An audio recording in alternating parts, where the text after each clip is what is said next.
Hello, bienvenue sur Rencontre. Depuis 2020, on suit les histoires de personnes ordinaires qui font des choses extraordinaires. Et aujourd'hui, j'ai une invitée très spéciale parce que c'était la deuxième invitée de Rencontre en avril 2020. Et aujourd'hui, je la rencontre 4 ans plus tard avec le rêve qui s'est réalisé et avec plein de petits trucs. Bienvenue sur Rencontre. Et pour la première fois aujourd'hui, on sort des lives pour rentrer dans le rêve de Tatami. Tatami, ça va? Alhamdoulilah. Comment Ça vas-tu? Bien. Alors la Très dernière contente. fois qu'on avait fait ça, c'était en 2020. Je n'en reviens pas. Ouais, c'est passé beaucoup de choses depuis. Alors déjà, je voulais te dire un grand merci parce que déjà de nous recevoir ici, dans ce très bel espace, les Delphino. Et puis surtout, je pense que moi, ça va être ma première rencontre en dehors du cadre d'Yal le live d'Instagram. Donc il y a des nouvelles, il y a des premières choses pour tout. Super. Bienvenue Merci. dans mon petit coin de paradis. Merci. Et écoute, moi, il y a sans transition, on va aller directement vers Tami d'Yal 2020. Tami de 2020 et Tami d'aujourd'hui. Si elle pouvait, à l'époque, voir cette Tami d'aujourd'hui, qu'est-ce qu'elle penserait? Tu commences fort. Alors oui, déjà, c'est vrai que c'est marrant de se remémorer la dernière fois que tu m'avais invité à rencontre et de se dire qu'on était confinés, qu'on était à la maison. Je me souviens que je me préparais pour rencontre comme on se préparerait pour une sortie tant attendue parce que ça me faisait du bien de discuter même derrière le petit écran du téléphone. Écoute, je pense que je serais fière de ce que je suis, de ce qui a été accompli. Je pense que je ressentirai tout autant de gratitude pour toutes les personnes qui m'ont accompagnée dans ce processus et qui sont là aujourd'hui comme elles étaient là il y a 4 ans. Alors, pour qu'on comprenne déjà de quoi on parle, la dernière fois, le titre de l'épisode, c'était de la formation. Non, c'était du marketing à la formation. Et à l'époque, moi je me rappelle, on avait parlé, je me rappelle, je t'avais dit, Tami, on va parler de la discipline positive. Tu m'as dit, oui, mais je me sens pas encore très légitime, et je sais pas, tu dis que fast forward 4 ans, on est dans une crèche, donc je pense que ça va, la légitimité, on l'a un petit peu bien travaillé quand même.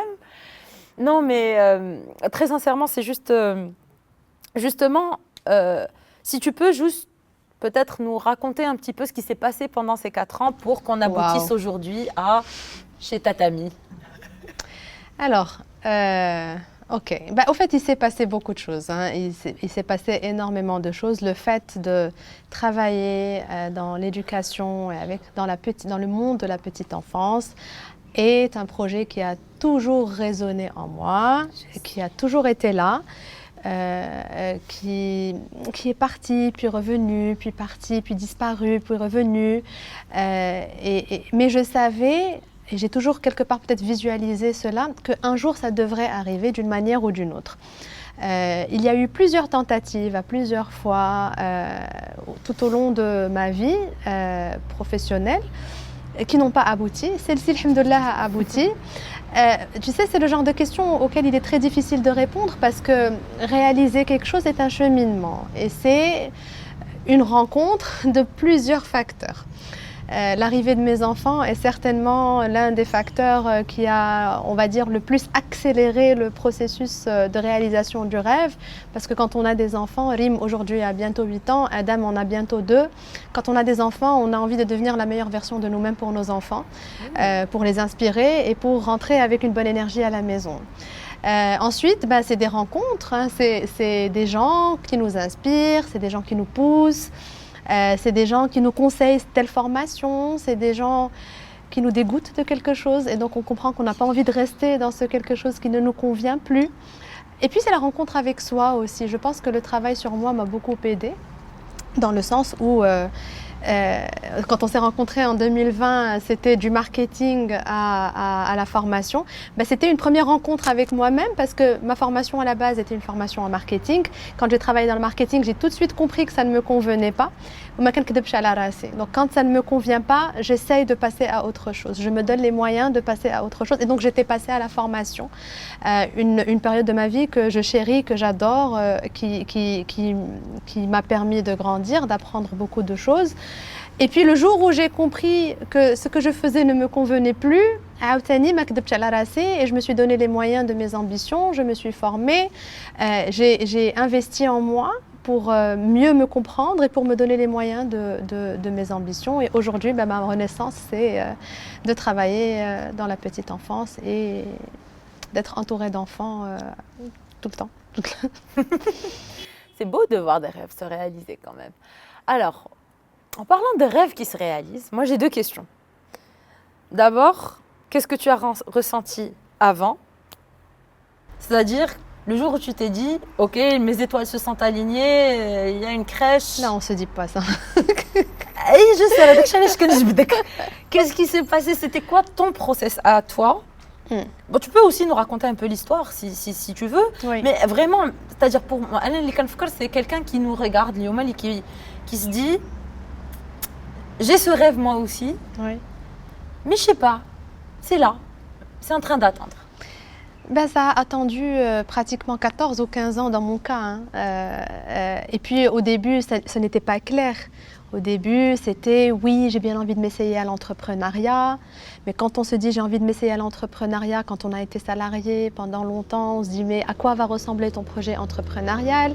Et ainsi démarre la réflexion autour de ton projet entrepreneurial. Et quand tu travailles, quand tu commences à réfléchir sur un projet entrepreneurial, ça a une forme et puis tu te fais accompagner ou là tu assistes à des programmes, ça prend une autre forme et puis ça évolue petit à petit. Et puis à un moment on se dit non, ce n'est pas fait pour moi, je suis bien dans le salariat. Surtout que j'ai eu de la chance d'évoluer dans des structures qui m'ont bien accueillie, d'avoir des équipes, hommage d'ailleurs à toutes les personnes avec lesquelles j'ai travaillé, qui ont toujours été bienveillantes. Alhamdoulilah, je n'ai pas eu la malchance de tomber dans des environnements malsains.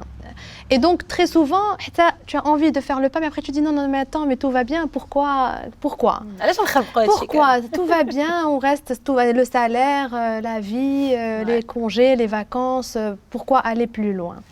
Et puis je pense que je commence vraiment à croire que peut-être qu'il y a la voix vraiment intérieure. Tu sais, à un moment, il y a quelque chose à l'intérieur de toi qui te dit « You can dream bigger ».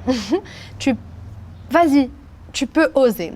Mais il n'y a pas que ça, Rim. Et moi, je suis contre ce discours d'y ouais, moi, la flamme intérieure. Non, il y a aussi l'environnement, il y a aussi les proches, il y a aussi les amis, il y a aussi la famille. Tu sais, ça va de mon conjoint à mes parents, à mes frères, à mes enfants, à mes amis, aux proches et moins proches, lesquels, quand tu leur exprimes ton désir, ne sont pas là à détruire ce rêve, sont là à te dire pourquoi pas, sont là à te dire oui, tu peux. Et ils ne sont pas là juste pour te dire tu peux y arriver, mais ils sont là pour te soutenir financièrement, moralement, pour te booster quand il le faut, pour te poser des vraies questions, parce qu'il ne faut pas non plus se jeter dans la gueule du loup, tu me passeras l'expression, mais qui sont là, tu te sens quand même. Honnêtement, aujourd'hui, je n'ai pas envie de dire ouais, je suis l'entrepreneur génial, j'ai osé. Non, oui, j'ai du mérite, certes, mais je ne l'ai pas fait seule. Et je ne continue pas seule. D'ailleurs, aujourd'hui, je suis là avec toi parce qu'il y a maman qui a pu récupérer ma fille à l'école et s'occuper d'elle en attendant que je puisse rentrer. Tu vois, c'est des petites choses comme ça que je valorise, que je chéris tellement. Et c'est ce qui me permet aujourd'hui de te recevoir dans ma crèche. Tu vois, donc ce n'est pas... Oui, alors je ne veux pas non plus tomber dans je ne le mérite pas. Je mérite, j'ai fait, je travaille dur, à tes souhaits. Je travaille dur, je suis fière de ce que j'ai accompli. Ça n'a pas été facile, mais je suis très fière de ce que j'ai accompli. Mais je ressens une gratitude énorme pour toute ma petite communauté, proche et moins proche, Alors, en parlant qui de est la là petite pour me communauté, soutenir. Moi, je suis très contente que tu parles de ça parce qu'effectivement, je pense qu'il est temps qu'on commence à casser l'idée de l'entrepreneur qui arrive tout seul, qui va avoir besoin d'aide de personne, etc. Donc, tu as beaucoup parlé des parents, tu as parlé de la famille, etc. De mon mari aussi. De ton mari aussi. Oui, c'est important. De mes frères. Pour moi, c'est hyper important de les citer tous et de citer mes amis qui ensemble, me permettent d'être faire ce que je fais aujourd'hui. Et c'est important, je pense aussi, parce que en tant que maman d'enfants en bas âge, qui gère un business, c'est un troisième enfant, c'est carrément un troisième enfant, presque un ado. Non, c'est dur. Non. Et non, j'aime beaucoup cette idée de dire aussi que c'est dur et qu'il faut savoir se faire accompagner. Se faire accompagner à la fois, tu parles de la famille, tu parles des amis, tu parles peut-être de personnes que tu as rencontrées dans ton chemin. Ouais. Et du coup, on atterrit vers les delphinos. Les delphinos, c'est pourquoi les delphinos? Je ne l'ai pas choisi. Et d'ailleurs, merci de me poser cette question parce que c'était, je vais être honnête, un peu une source de frustration au début. Parce que quand j'ai rêvé ma crèche, elle s'est toujours appelée avec Tami ou lâcher Tami. C'est comme ça que je l'ai rêvé. Et au fait, ça, c'est quand on réalise notre rêve, on n'est pas préparé aux frustrations. Parce qu'on l'a tellement rêvé, c'était tellement parfait dans notre tête que dans la réalité, ça doit être tout aussi parfait. Mais non, là n'est pas le cas, d'accord? Alors les Delphinos, ce lieu-là, c'est une crèche qui existe depuis 2012. Et je n'y suis pour rien. Ce n'est pas moi qui l'ai créée.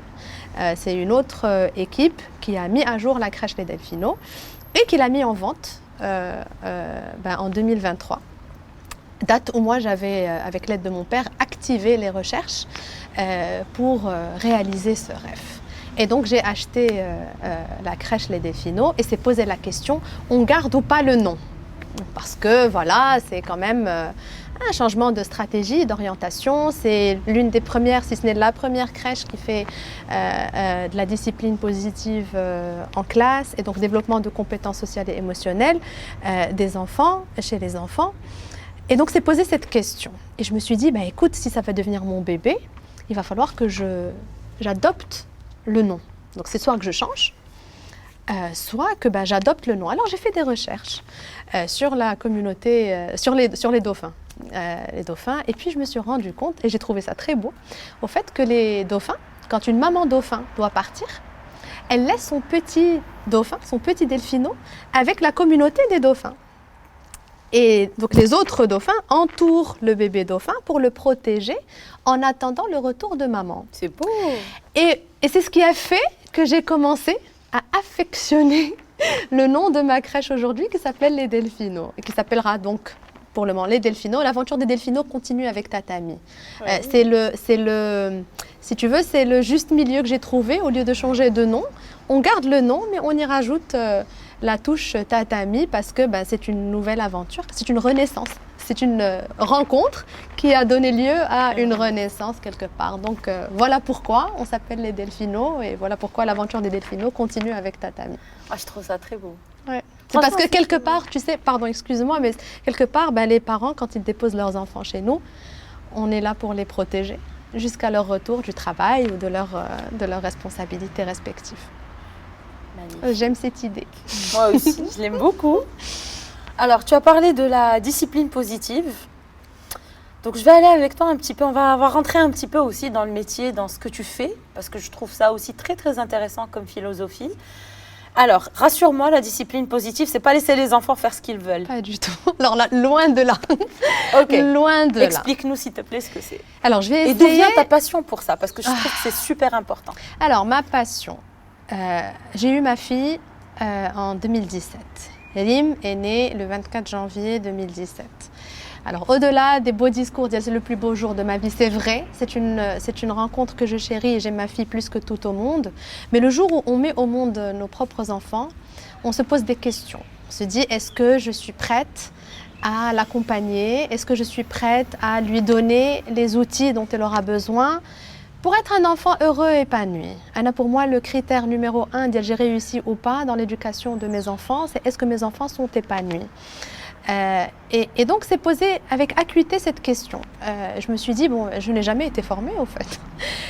On n'est pas formé à se marier, on n'est pas préparé à avoir des enfants. On le fait un peu et on le fait par mimétisme. Et moi, je refuse, au fait, de tomber dans ce... J'ai refusé tout de suite de tomber dans ce piège. Je me suis dit, non, il faut que je comprenne ma fille, que je comprenne, que je sache à quel stade d'évolution elle est et que je sache à quel moment de sa vie je peux faire quoi. Ouais. Et je ne me souviens pas exactement de comment s'est fait ma rencontre avec la discipline positive, mais c'est faite ma rencontre avec la discipline positive. Quelqu'un, je connais quelqu'un, je l'ai oublié, qui me l'aurait recommandé, je le remercie. Parce que on m'avait recommandé une formation de l'association américaine de discipline positive qui avait lieu sur Casablanca. Comme un élan de cœur, je me suis inscrite avec le soutien de maman. Maman m'a toujours encouragée dans ma première formation de coaching, c'est maman qui me l'a payée. Tu vois, c'est pour ça que je te dis, il y a toujours un... Ouais. Oui, il y a ma prise de décision, mes initiatives, mais il y a aussi quelqu'un qui va toujours te soutenir quelque part. Et donc, ma mère m'avait offert cette formation. Et donc, là, j'ai fait cette formation. Et pendant la formation, je te jure, Elim, je n'exagère pas et je pense que tu en as le souvenir, j'avais la chair de poule tout le temps et je t'avais, si ma mémoire est bonne, envoyé un audio. Je t'avais dit, j'ai pas envie d'oublier cette sensation. Alors, en assistant à la formation et en prenant conscience de ce qui est en train de se faire et de ce que l'on fait quand on travaille ou là, quand on parle à un enfant en bas âge, alors j'ai la chair de poule. Et au fait, et c'est là où j'ai compris, waouh, c'est ça. Je veux faire chi haja qui est en lien avec ça. Former à la discipline positive, travailler avec des enfants en respect. Mouhim, ça m'a permis au fait de passer je ne sais pas ce que je veux. Je veux travailler avec les outils de la discipline positive et avec les enfants en bas âge parce que je sais qu'on peut avoir un impact énorme sur ces enfants-là. C'est extraordinaire comment parfois, je trouve que c'est beau, enfin, j'adore t'entendre dire ça parce que je pense qu'il y a plusieurs choses là que tu dis. D'abord, c'est que tu suis ta curiosité énormément. Oui, alors là. Et tu l'écoutes. Ouais. Parce que le corps, là, il a parlé. Quand tu as la chair de poule, tu rentres oui. dans un univers et que tu as la chair de poule, c'est clairement un message, c'est clairement ton truc. Clairement. Et je trouve ça fascinant. En tout cas, dans ton cas, tu es quelqu'un qui suit ça, qui l'écoute. Oui, beaucoup. Énormément. En fait, j'écoute beaucoup mon corps. Je pense que le corps a beaucoup à dire. Et je suis très attentive au message que m'envoie mon corps. Quand je suis bien, je le sens. Aucun alhamdoulilah, je me sens bien. Et dès que ça ne va pas, même, tu sais, même dans la vie maintenant, quand je réalise mon rêve, il y a des fois, mon corps, il me dit, oups, attention. You're not doing things right. Attention. Et ça, c'est généralement quand la balance pro-perso n'est plus respectée, mon corps m'envoie un signal direct. Directement. Je suis en colère, je suis à fleur de peau, je suis pas bien, je ressens de l'anxiété pour des choses qui ne méritent peut-être pas. Et là, c'est mon corps qui me parle et qui me dit... Ralentis. Réfléchis. Parce que justement, cette connexion, tu sais, entre le cœur et le cerveau, elle n'est pas automatique. Il faut prendre le temps, il faut être à l'écoute des signaux. Ok, merci. Merci, je t'écoute. Ok, qu'est-ce qu'on peut faire? Comment peut-on améliorer? Ça me permet d'ouvrir une parenthèse. Le plus gros des challenges quand on est dans l'entrepreneuriat, c'est l'équilibre perso-pro. Et quand on est passionné, on ne le ressent pas forcément.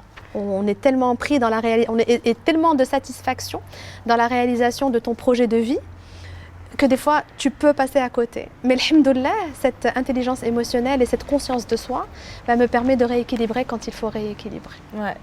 Je trouve ça très beau, en fait. C'est vrai que je pense qu'on n'en parle pas encore suffisamment, mais le fait de vivre de sa passion faut faire peut attention. t'entraîner quelque part dans l'excès. Pour ne pas en vouloir à ta passion par la suite. Exactement. Et puis aussi, je pense qu'il faut avoir cette clarté par rapport à nos priorités dans la vie. J'aime mon métier plus que tout au monde, mais mes enfants sont ma priorité number one. Voir mes enfants grandir est ma priorité number one. Passer du temps qualitatif avec mes parents, avec mes frères, avec ma famille, c'est ma priorité number one. Pour moi, la valeur famille est en number one et c'est clair. Et je suis claire par rapport à ça. Et donc, ne pas oublier sa valeur numéro 1 pour pouvoir justement bien donner pour tout le reste. C'est beau.